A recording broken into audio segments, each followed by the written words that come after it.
Boa noite, irmãos. Abra suas Bíblias em Levítico, capítulo 13, por favor.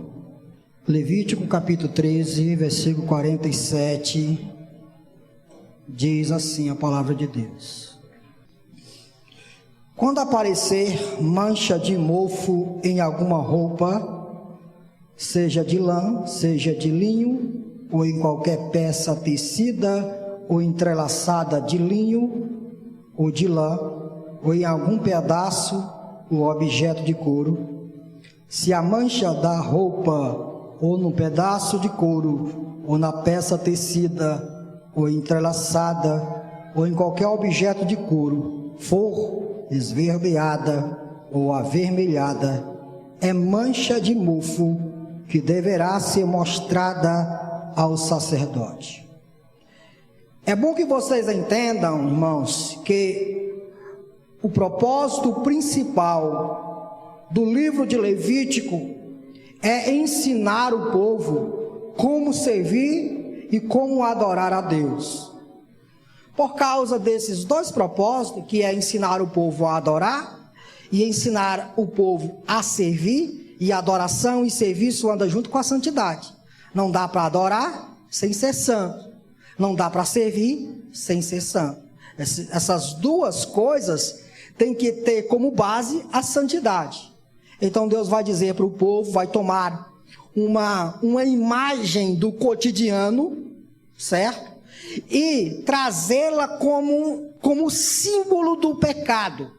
Toda a ideia aqui é traçar a contrariedade, a incompatibilidade entre Deus e o pecado. Se vocês estão do meu lado, vocês não vão estar do lado do pecado. Se vocês estão do meu lado, vocês não vão estar do lado da impureza. Então Deus aqui tem um objetivo muito claro: pegar uma bactéria chamada mofo e utilizá-la como símbolo da pecaminosidade do homem, como símbolo do pecado. E por que Deus faz isso? E aí nós vamos responder a essa pergunta a partir de agora. Então a primeira coisa que faz com que Deus utilize a figura do mofo para significar o pecado é que o mofo contamina. O mofo, meus irmãos, é uma bactéria extremamente contagiosa, contaminante. Ao versículo 47, o que diz? No capítulo 13. Quando aparecer mancha de mofo em alguma roupa, seja de lã, seja de linho, ou em qualquer peça tecida ou entrelaçada de linho ou de lã, em algum pedaço ou objeto de couro, se a mancha na roupa ou no pedaço de couro ou na peça tecida ou entrelaçada ou em qualquer objeto de couro for esverdeada, avermelhada, é mancha de mofo que deverá ser mostrada ao sacerdote. E a partir daqui, uma das maneiras em que o sacerdote iria observar para que então ele pudesse dar o diagnóstico de que aquilo era mofo, era se essa bactéria se alastrasse, se ela tomasse conta do objeto.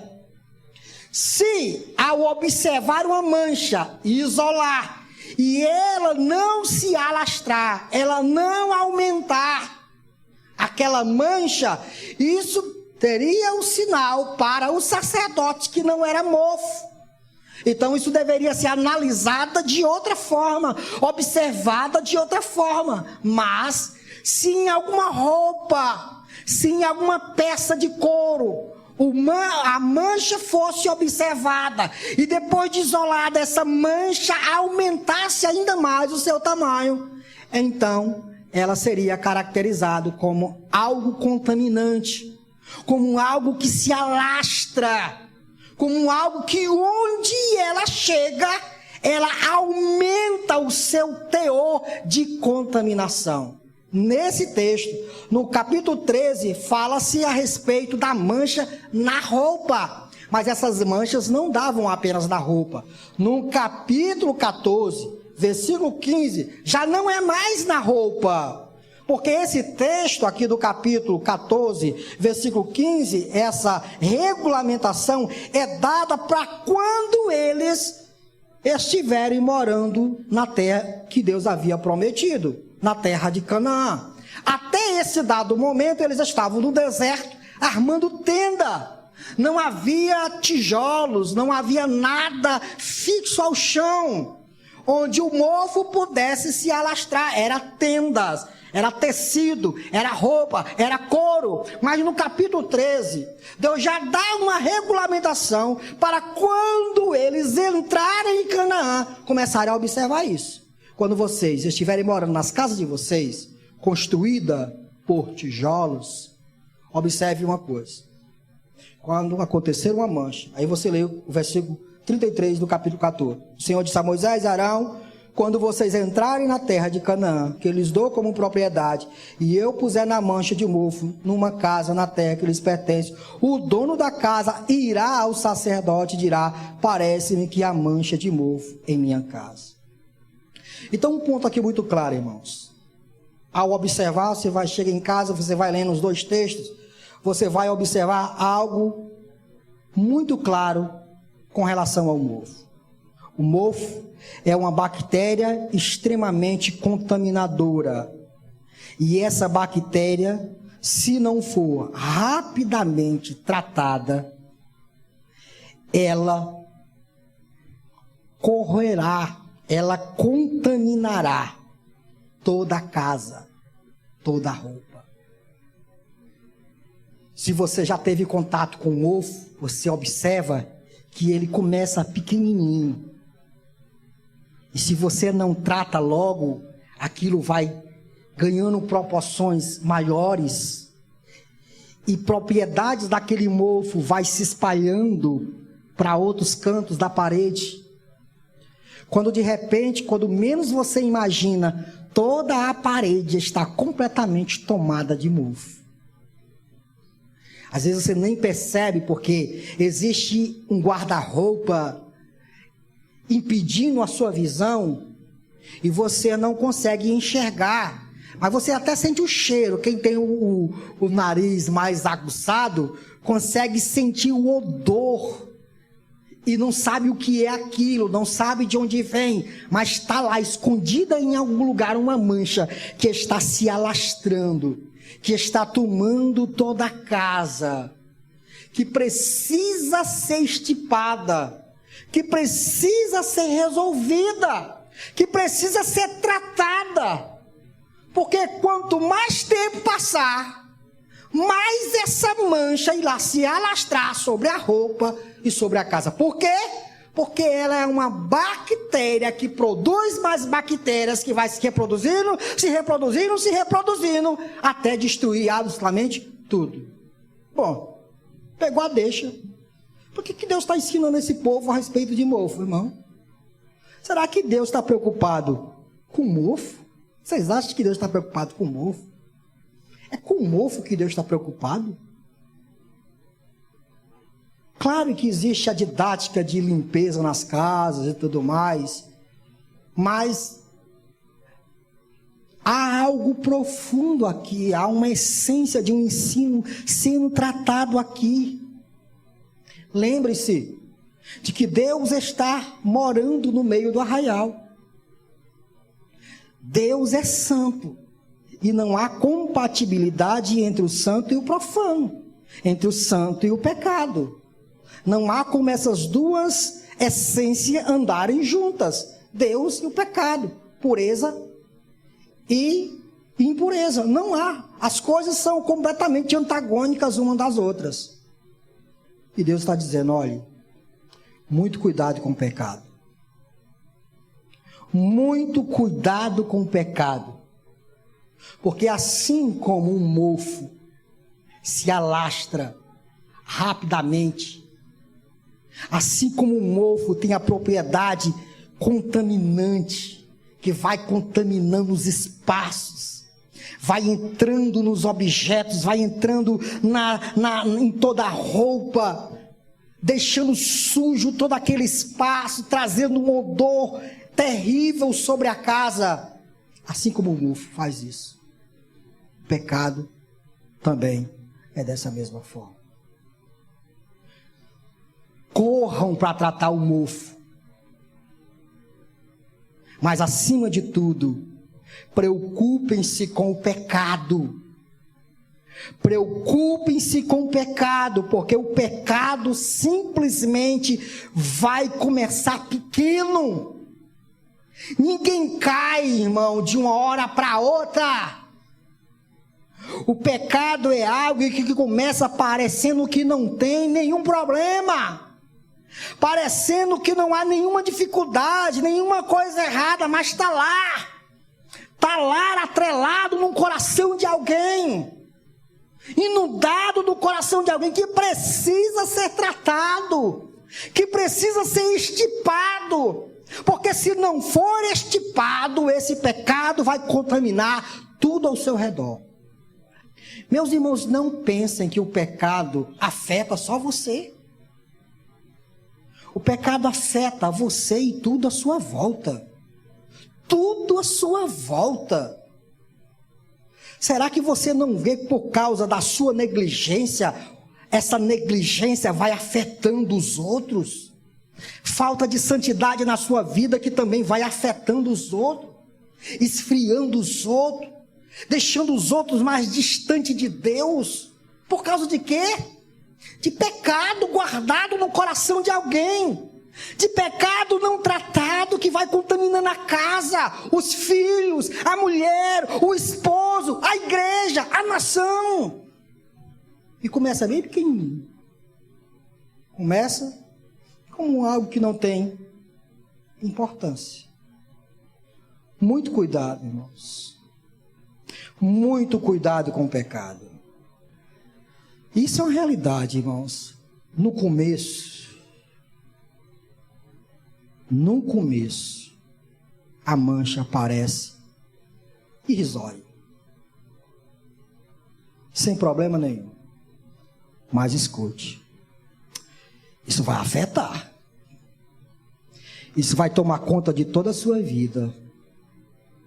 E depois de tomar completamente conta de você, vai começar a se espalhar sobre os que estão próximos a você. Sua esposa, seus filhos. E depois de ter contaminado tudo isso, vai começar a contaminar a sua comunidade, a igreja. Isso, irmãos, é de espantar. Porque se todos nós tivéssemos uma boa teologia a respeito do pecado, nós teríamos medo disso. Pavor disso. Nós correríamos do pecado. Nós abominaríamos qualquer tipo de pecado. Nós seríamos rápidos, extremamente rápidos para tratar do pecado. Por quê? Porque ele tem uma propriedade extremamente contagiosa.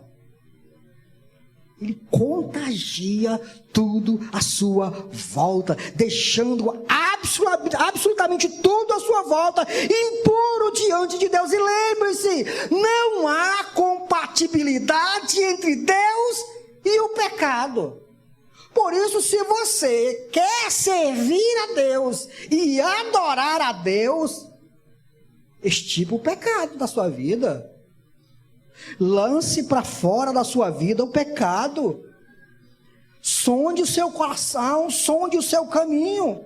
E se você, depois de sondar o seu caminho, não está vendo as coisas direito, vá orar a Deus e pedir para que Deus abra seus olhos, para que Ele torne o seu caminho ainda mais santo, ainda mais puro, ainda mais reto, para que então você sirva melhor a Deus e para que então você adore melhor o Senhor.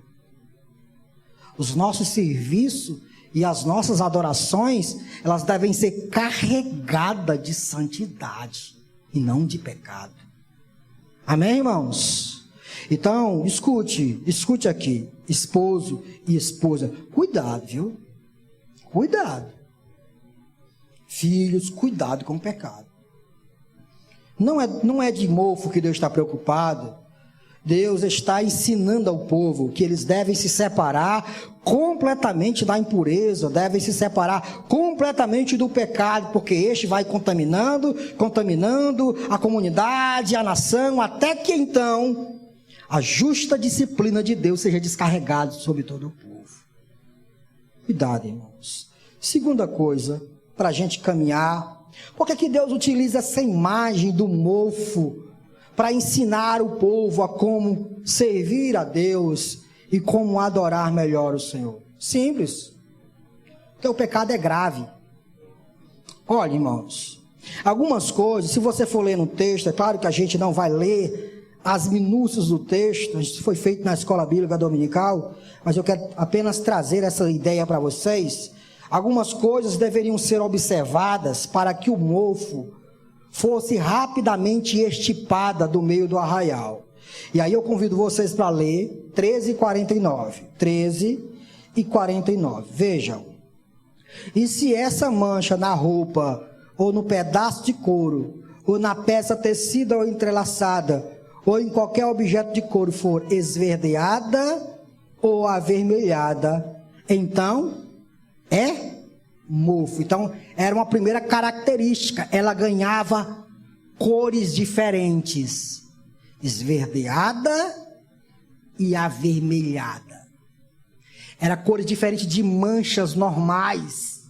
Agora vá, por favor, para o capítulo 14, versículo 37. Esse texto é das manchas que aparecem nas roupas. Agora o 14, versículo 37, o mofo que aparece na casa. Versículo 37, por favor, do capítulo 14.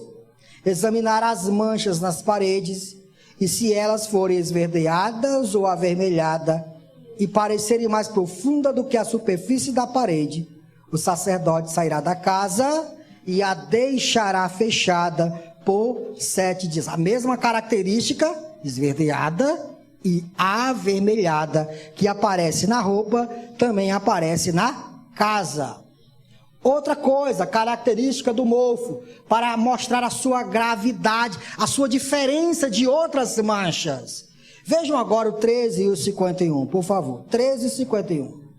No 7º dia, examinará a mancha, e se ela tiver se espalhado pela roupa, ou pela peça tecida, ou entrelaçada, ou pelo pedaço de couro, qualquer que seja o seu uso, é mofo corrosivo. Primeira observação, avermelhada e esverdeada. Segunda observação, ela ganha tamanho. Ela é colocada em observação e ela vai ganhando tamanho. Ela parece uma propriedade muito contagiosa. Ela rapidamente vai se alastrando. Ela é diferente de uma mancha que está lá e fica. Ela ganha proporções gigantescas. Veja agora o capítulo 14, versículo 27. 14 e 27. Examinará as manchas nas paredes, e se elas forem esverdeadas ou avermelhadas, e parecerem mais profundas do que a superfície da parede. Isso aqui traz a ideia de que de repente alguém pudesse passar a mão assim, né? E tirar. Só que a mancha, ela estava além da superfície. Ela estava no local mais aprofundado. Essas eram as 3 observações que o sacerdote deveria fazer para declarar que aquilo era grave. Que aquilo deveria ser tido como algo gravíssimo no meio do arraial. Cores diferentes, objeto altamente contaminante, e algo que ganha profundidade além da superfície. Isso então era declarado como algo não simples, mas algo grave. Tão grave, que nas casas, uma das coisas que o sacerdote deveria fazer era derrubar o reboco. Olha isso aqui, irmãos. Você chegar em casa, você leia. O sacerdote ia lá, derrubava completamente o reboco. Você via como um pedreiro, né, irmão? Sacerdote aqui. Derrubava completamente o reboco e depois colocava um reboco novo. Só que depois de fazer isso, se essa mancha tivesse mais profunda do que o sacerdote pudesse observar, e depois de derrubar o reboco, colocar um novo reboco, essa mancha reaparecer, essa casa deveria ser derrubada. Derrube a casa. Derrube a casa. Porque o mofo não pode habitar no meio do arraial. Pode parecer estranho, irmão? Você já deve saber de que Deus está dizendo. Deus está incutindo na mente do povo a gravidade do pecado. Isso aqui é grave. Israelitas, o pecado é grave. O pecado não é algo tão simples como vocês acham que é. O pecado causa efeitos desastrosos na vida do ser humano, na vida da humanidade, que precisa ser tratado como algo sério. E esse, meus irmãos e irmãs, é o grande problema da nossa sociedade. A nossa sociedade não é mais uma sociedade que trabalha com o pecado. O pecado hoje deixou de ser pecado. Alguém que antes tomava uma e era extremamente beberrão, a Bíblia chama isso de pecado. Hoje as pessoas chamam isso de quê? Alguém que bebe muito. Como é o nome disso? Que eles chamam? E eles dizem que isso é o quê? Eles dizem que isso é o quê? Doença. Doença. Doença. O alcoolismo entrou para a categoria de doença. Doença se trata com arrependimento ou com remédio? Remédio. Deixou de ser pecado. Uma criança extremamente desrespeitosa, inquieta, que não ouve ninguém, a Bíblia chama isso de desobediência. Hoje a sociedade chama isso de quê? De quê? Como é o nome? TH, sei lá como é o nome disso aí. É cheio de coisas para dizer que aquilo não é algo da alma, que aquilo não é algo pecaminoso, que aquilo não é uma afronta contra um Deus santo. Tratemos essas coisas com remédio, com psicologia e assim, coisas mais. Isso é normal lá para o mundo. Eu acho isso extremamente legal, porque isso é natural para eles. E eles devem fazer isso mesmo. A questão é nós. A grande questão é a comunidade dos santos, que foram afetados por essa situação. O mundo agir dessa maneira com o pecado é absolutamente normal, porque eles têm que amortecer a mente. Todo ser humano tem uma consciência, e essa consciência vai acusando, e eles precisam amortecer isso. Para amortecer isso, eles precisam contrabalancear com novas filosofias, com novas ideias, para então colocar uma areia, uma pá de cal em cima dessas coisas. Assim eles vão amortecendo a mente, endurecendo o coração, para que então eles consigam viver. Mas a comunidade dos salvos não. A comunidade dos salvos não chama o pecado de outra coisa. A comunidade dos salvos chama o pecado de pecado. Isso é pecado. Pecado não existe mais para a sociedade. Mas nós não estamos interessados com o que lá no mundo pensa. Todas as nações vizinhas andavam em seus pecados. Mas Deus escolheu a nação de Israel para lidar com ela e ensinar o conceito de pureza e de santidade. Escuta aí. Trate o pecado como ele deve ser tratado. Ele é sério. Ele é grave. Ele precisa ser compreendido como algo grave, como algo seríssimo. E nós, e você, irmão, irmã, você tem esse entendimento de que o pecado é algo grave? Você tem esse entendimento que o pecado é algo grave? Você derruba toda a sua casa porque alguém coloca uma toalha em cima da cama, mas quando alguém peca contra Deus, você não diz absolutamente nada? Esse é o seu conceito de valorização das coisas? Você só falta matar o seu marido quando ele espreme a pasta no meio e não no fim, e a pasta fica assim, meia torta. Mas, quando ele não ora, e não orar é pecar. Você chega lá, meu filho, eu queria falar com você. Você está negligente.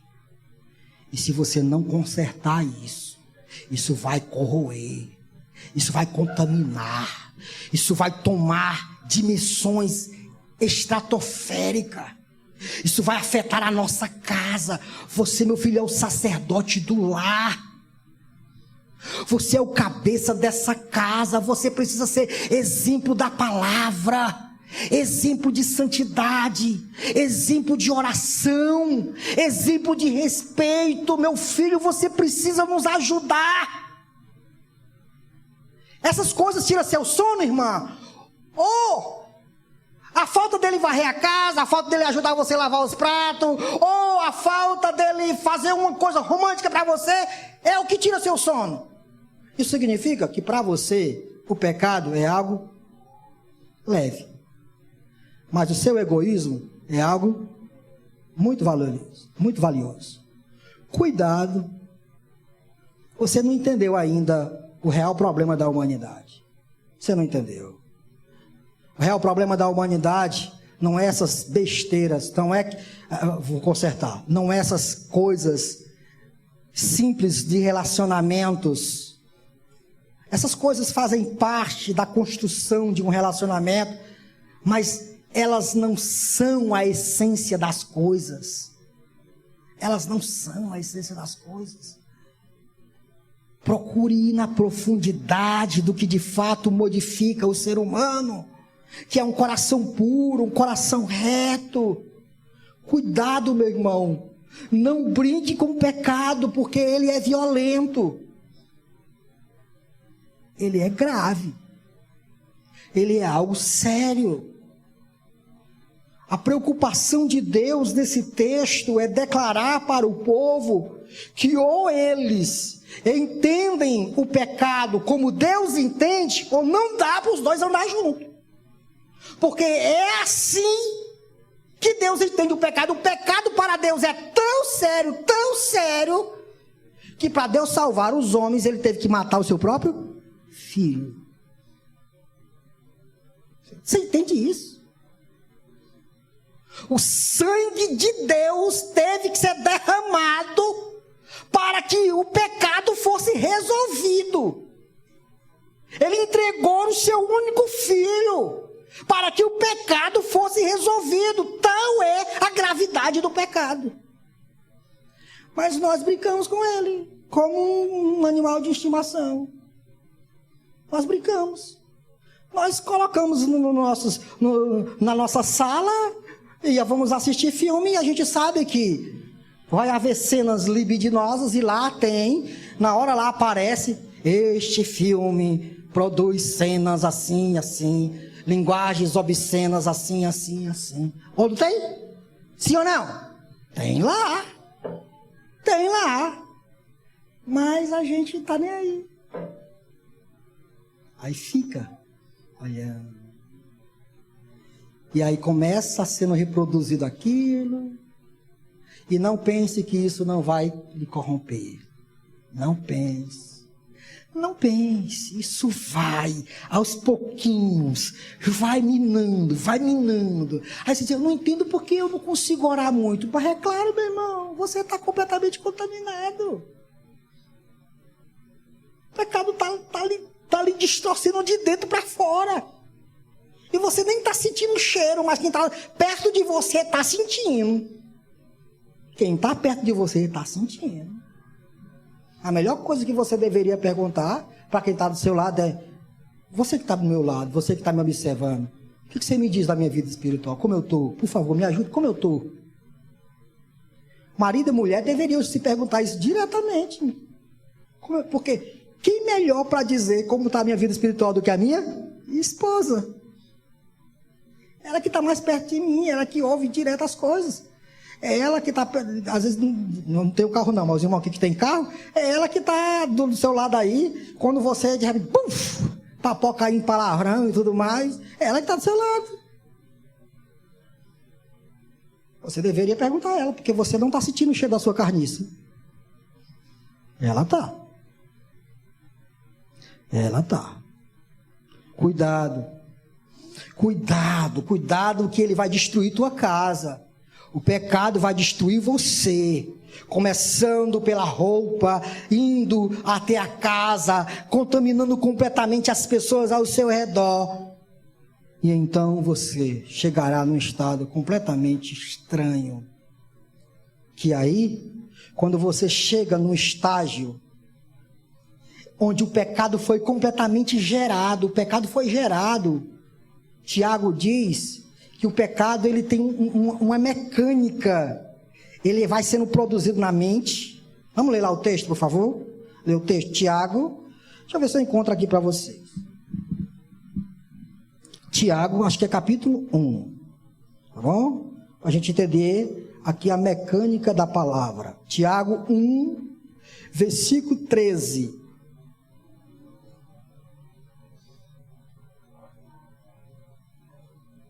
Tiago 1 e 13. Quando alguém for tentado, jamais deverá dizer: estou sendo tentado por Deus, pois Deus não pode ser tentado pelo mal e a ninguém tenta. Olha o 14. Cada um, porém, é tentado pelo próprio mau desejo. Começa com um desejo mau. Escute, começa pequenininho, com um desejo mau. Sendo por este desejo arrastado e seduzido. Você já viram aquela cena do sapo sendo seduzido pela cobra?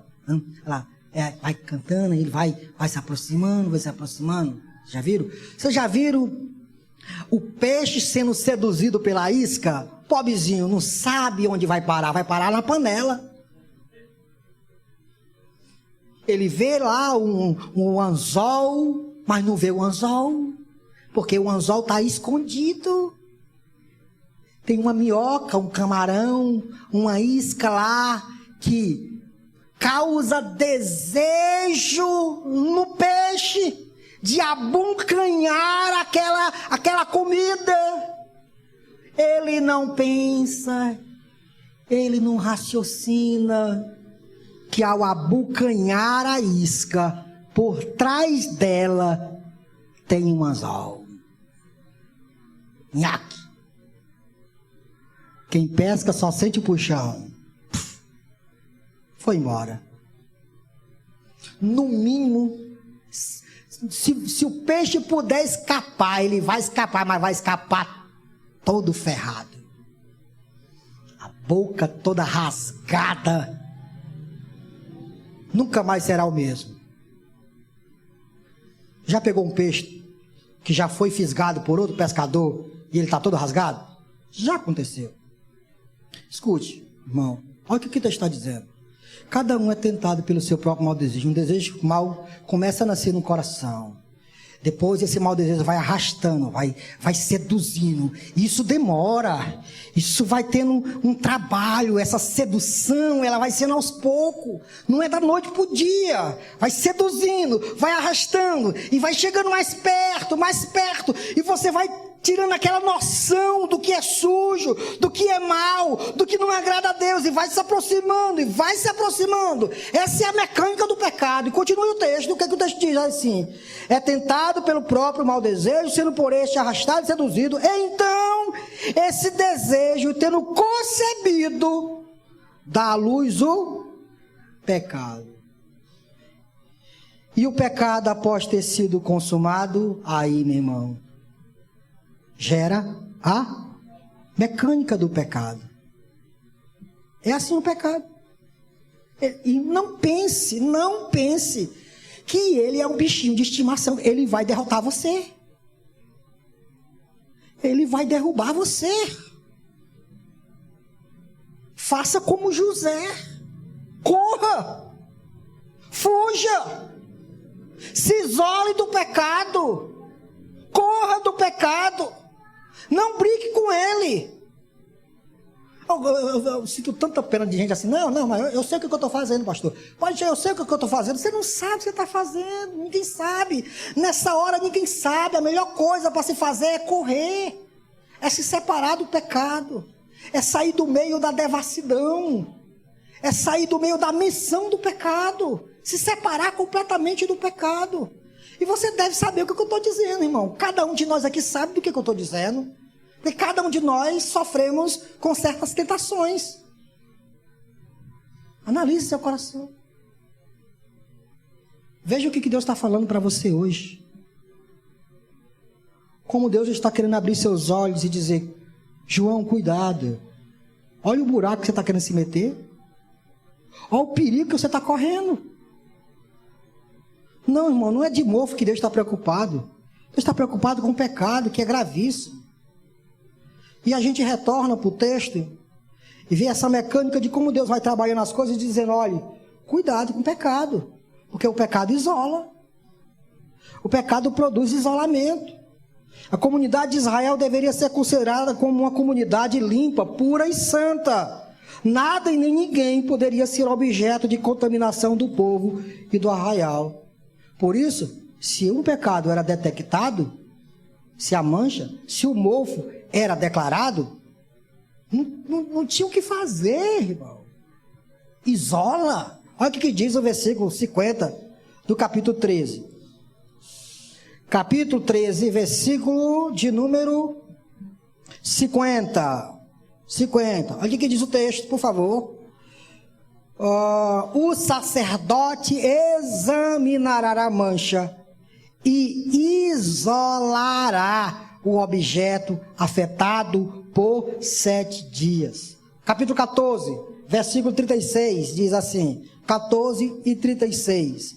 Antes de examinar o mofo, o sacerdote ordenará que desocupe a casa, para que nada que houver na casa se torne impuro. Depois disso, o sacerdote irá examinar a casa. 38. O sacerdote sairá da casa e a deixará fechada por 7 dias. O que Deus está dizendo, irmão? Essa é a paga do pecado. O isolamento. Foi detectado mofo? Foi encontrado um mofo. Então isola. Porque se estiver alguém perto, esse mofo, como é extremamente contaminante, vai contagiar outras coisas. Então isola.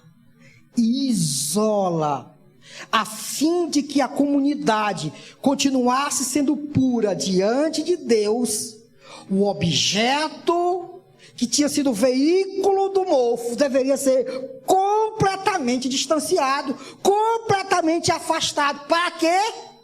Para que então a comunidade continuasse sendo pura diante de Deus. O que era melhor? Bem-estar ou santidade? Você imagina você, dentro desse contexto, você tem sua casa, você tem sua barraca. Imagina aqui no deserto, você tem sua barraca, está lá. Sua barraca é a barraca mais linda da comunidade de Israel. Foi detectado o mofo. Lá você tem conforto, lá você tem uma cama, lá você tem tudo direitinho. Você dorme confortavelmente.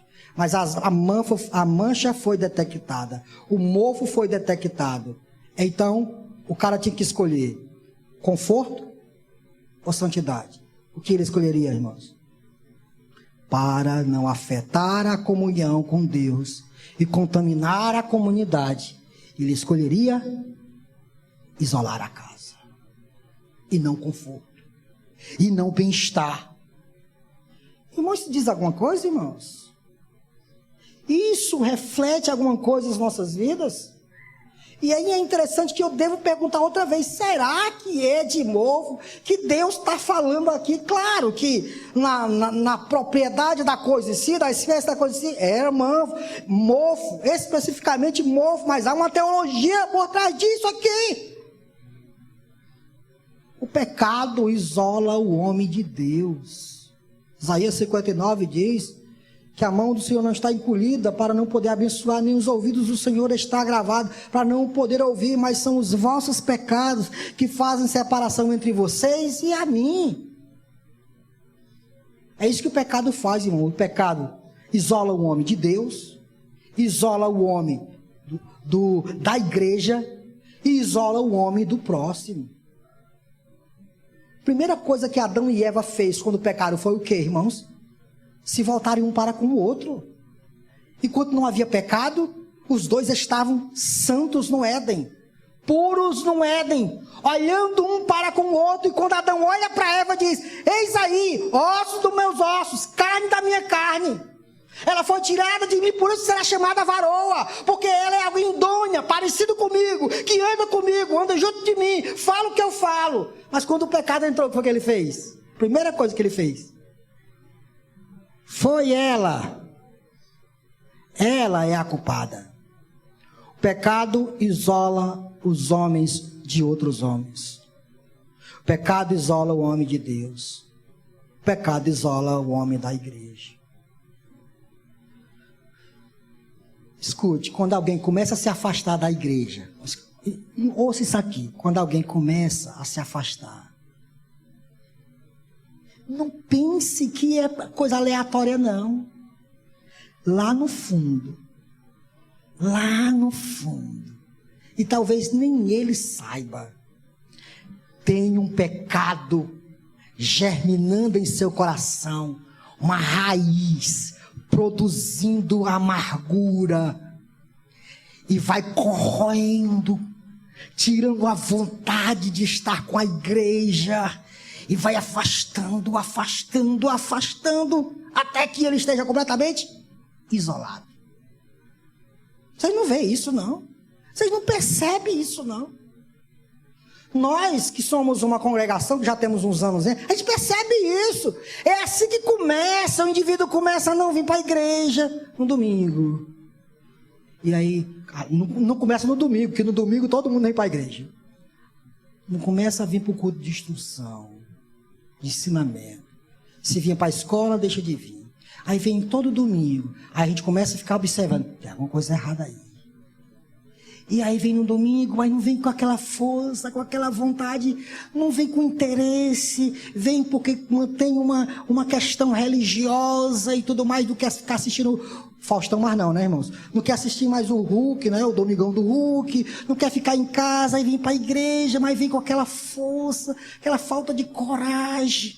E aí começa a falta de ânimo, é mais forte do que qualquer coisa. Aí falta o primeiro domingo. Aí ele vê que essa falta não causou nada no seu coração. Aí falta o segundo. Aí falta o terceiro. Você não vê isso, irmãos? Você não percebe isso? Isso é tão claro, isso é tão visível. Por quê? Pecado. Não, aí a gente às vezes chega para a pessoa e diz: irmão, o que está acontecendo? Nada, pastor. Está nada acontecendo.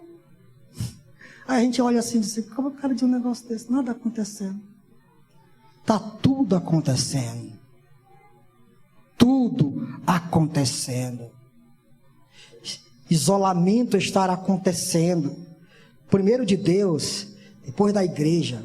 Espere que já já você vai estar completamente isolado. E se isso continuar, isso vai afetar a sua casa, que chegará ao ponto de isolar você, seus filhos, e sua esposa. Quantas vezes a gente vê isso acontecendo dentro das igrejas, crentes dentro das igrejas, servindo a Deus dentro das igrejas, mas o que acontece? Começa a pecar, começa a guardar pecado, e não extingue esse pecado do coração, e o pecado vai tomando conta do seu ser, e aí ele começa a se afasta primeiro de Deus, depois da igreja, quando de repente a família está completamente destruída. E aí chama o pastor para consertar a família. Não dá mais. Não dá mais. O problema é esse, que às vezes as pessoas deixam para querer pedir ajuda quando já não tem mais condição. Deveria ter tratado lá no início. Quando o mofo começou a aparecer, quando a intriga na casa começou a aparecer, quando a desarmonia na casa começou a aparecer, quando o desrespeito começou a surgir, quando a negligência no trato com a Bíblia começou a surgir, quando a negligência no trato com a oração começou a surgir, quando a falta de culto familiar começou a surgir, quando essas coisas começaram a surgir, devia de ter tratado ali, naquela hora, porque aí teria condição. Aí depois, agora está isolado, só a graça de Deus. Mas deixa eu te contar uma história para você, irmãos, e eu termino com isso. A graça de Deus é algo tão incrível, e há tanta esperança para o que está prostrado, e aqui é que entra o Evangelho, irmãos. Que bom que a gente tem o Evangelho, e o Evangelho é a boa notícia de salvação. O Evangelho conserta tudo isso, irmão. O Evangelho conserta toda essa desgraça. Como o cara poderia purificar o mofo? Como ele poderia voltar de novo para sua casa? Como? Como ele poderia usar de novo os seus objetos? Como? Tem uma série de passos que ele deveria tomar. Olha só, uma vez que alguém tivesse a infelicidade de ser atingido com essa praga, ele teria como se livrar dessa praga, e alguns passos deveriam ser dados. Primeiro, ir ao sacerdote. Isso está no versículo 35. O dono da casa irá ao sacerdote. Capítulo 14, versículo 35. Escute, por favor. Primeiro, ele deveria ir ao sacerdote. Por quê? Porque isso revelaria a sua incapacidade de lidar com o problema. Ele não pode lidar com aquele problema. Só alguém capacitado poderia lidar com aquele problema. Então ele iria ao sacerdote. Segundo, ele reconheceria a sua impureza. Versículo 35, parte B diz: e dirá: parece-me que há mancha de mofo em minha casa. Olha o passo, irmão, o segundo passo. Ele viu, detectou que tem algo errado, que tem algo diferente em sua casa e em sua roupa. Qual o primeiro passo? Corre para quem tem jeito. Corre para quem sabe consertar isso. Vai ao sacerdote. Segundo, abre o seu coração para o sacerdote. Confessa. Diz para o sacerdote: sacerdote, apareceu algo esquisito lá na minha casa. Tem uma mancha lá na minha casa, que parece que é mofo, mas eu não sei como lidar com isso, mas o senhor sabe. Então vá lá na minha casa tratar esse problema.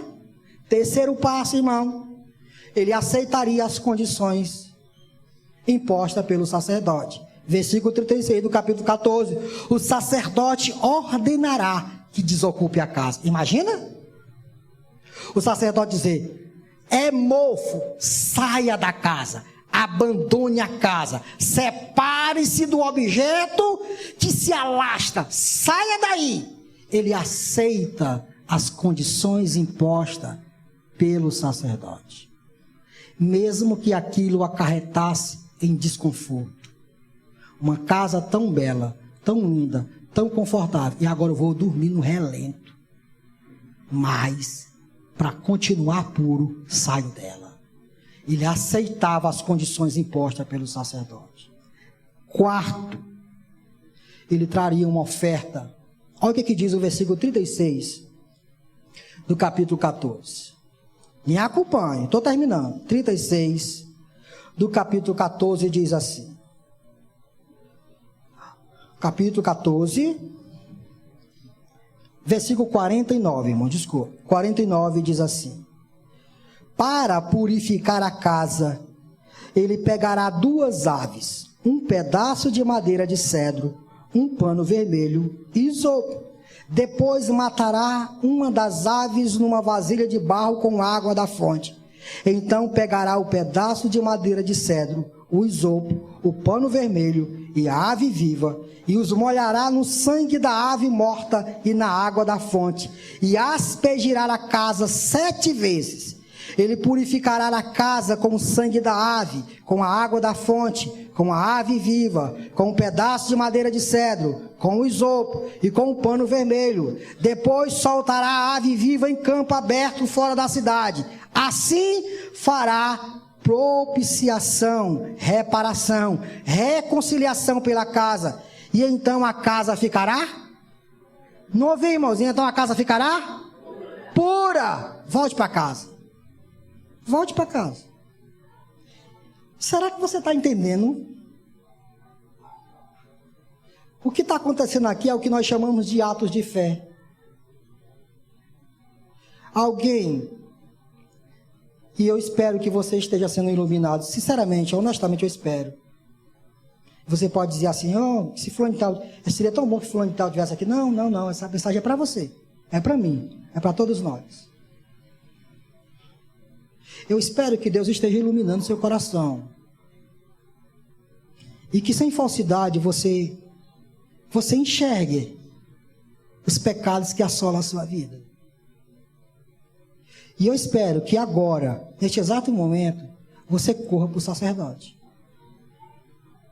Você vá para os pés dele, reconhecendo que você não sabe lidar com isso. Senhor, eu não sei lidar com isso. É maior do que eu. Está acima das minhas forças. Mas o Senhor sabe lidar. O Senhor conhece isso. E o Senhor sabe como purificar isso. Então aqui estou eu, Senhor. Aqui estou eu diante de Ti. Senhor, eu fui tão rude com os meus amigos. Eu fui tão impaciente. Eu fui tão cruel. Senhor, eu menti. Eu enganei. Eu maltratei quem não precisava e não merecia ser maltratado. Eu negligenciei sua vontade. Parece, Senhor, que em mim há algo errado. Tem algo em mim, Senhor, que precisa ser transformado. E eu não posso transformar minha vida. Eu não posso me automodificar. Eu não posso me auto-santificar. Não sou, esse trabalho não é meu, Senhor. Então aqui estou eu diante de Ti, Senhor. Aqui estou eu diante de Ti. E aí você reconhece a sua impureza. O que eu fiz, Senhor, foi pecado. Não tem desculpa, Senhor, porque eu fiz. Eu não tenho como justificar isso. Sem aquela balela dizer, ai, Senhor, a carne é fraca, Senhor. O Senhor sabe, né? O Senhor sabe que eu sou um ser humano. Eu não sou perfeito. Todo mundo sem essa balela. Chame o pecado de pecado. Eu fiz, Senhor. E fiz porque eu quis, Senhor. Fiz porque o meu mau desejo me arrastou para essa coisa. Eu maltratei, eu menti. Eu fiz isso e eu reconheço que essa mancha é por causa dos meus pecados e eu preciso de Ti. E aí faça como Davi, que disse assim: justa, Senhor, é a Tua sentença. Tens razão em me condenar. Se o Senhor quiser me jogar no inferno, o Senhor não deixa de ser justo por fazer isso. Aceite as condições dele. Que as condições dele vai ser só uma para você. Aquele que confessa e deixa, alcança misericórdia. Deixa o pecado. Sabe o que ele vai dizer para você? João, Maria, Raimunda, sabe de uma coisa? Eu tenho uma proposta para ti. Aí você diz, qual é, Senhor? Olha, apresenta diante de mim uma oferta que seja perfeita. Me dê uma oferta que seja perfeita. Aí você vai dizer, não tenho, Senhor. Ele diz, tem, calma. Reconheça que o meu filho Jesus morreu por você. Aceite a morte dele como sua morte. Aceite o sangue dele derramado, sendo derramado por sua causa. Receba de graça. Tome, é para você devolver a mim e dizer, com base no seu sacrifício, Senhor, eu me achego a ti novamente. Só isso, pastor. Só isso. Nada mais, nada mais. Vá a ele, confesse seus pecados, decida abandonar o pecado e diga para ele, tua morte abriu para mim um novo e vivo caminho. Isso é suficiente. Depois de fazer isso, sua casa estará completamente pura. E então você poderá servir e adorar o Senhor.